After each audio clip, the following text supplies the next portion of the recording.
Bonjour, bienvenue dans la rubrique Doc Gynéco. Je suis le docteur Aurore Bonin, gynécologue obstétricienne à la maternité Antoine Béclair et à Boulogne. Je sais que vous en avez toutes un petit peu marre des virus, mais il faut que je vous parle de la grippe, parce qu'on est en pleine épidémie saisonnière et en pleine campagne vaccinale.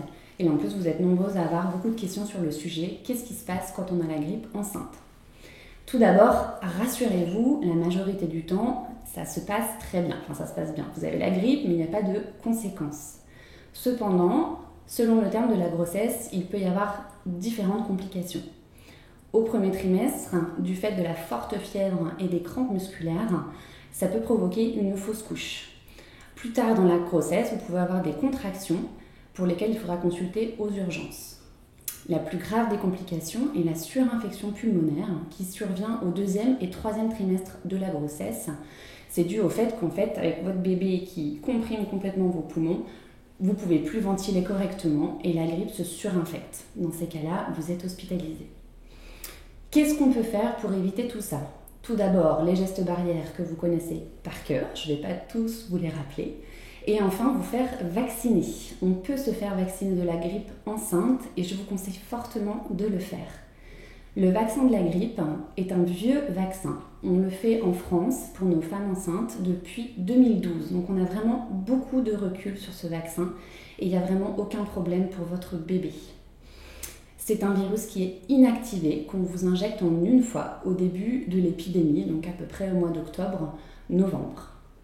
Quelles sont les conséquences de ce vaccin pour vous ? Il peut y avoir des effets indésirables les 2-3 premiers jours. On peut être un peu crevé, un petit peu de fièvre, un petit rhume.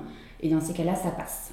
Voilà. Évidemment, comme tous les vaccins, de temps en temps, il y a des complications plus graves. Mais ça, c'est vraiment très aléatoire et ça peut survenir avec n'importe quel vaccin et même avec n'importe quel médicament, j'ai envie de dire. Quand vous êtes enceinte, vous êtes prise en charge à 100% et en priorité. Puisqu'en France, sur la sécurité sociale, les femmes enceintes sont classées à risque et sont donc prioritaires pour se faire vacciner.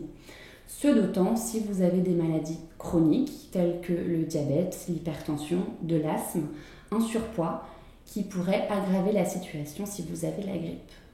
N'hésitez pas à en parler à votre sage-femme, votre médecin ou votre gynécologue et il vous fera un bon spécifique pour vous présenter directement en pharmacie et vous faire vacciner sur place et être prise en charge à 100% tout de suite.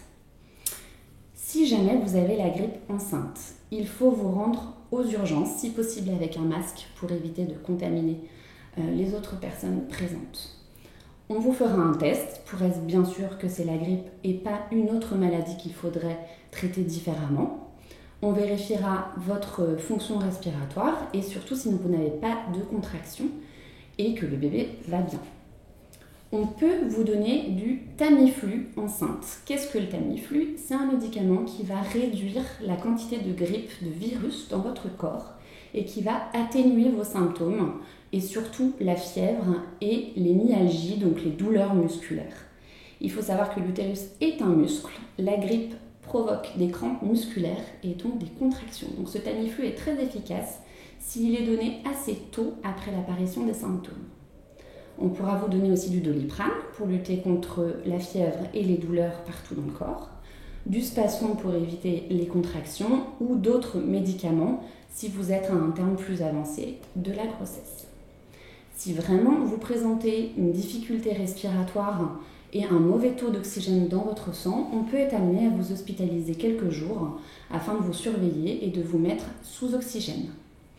N'hésitez pas, si vous avez des questions, à venir nous voir, on vous expliquera tout. À bientôt sur Doc Gynéco, prenez soin de vous.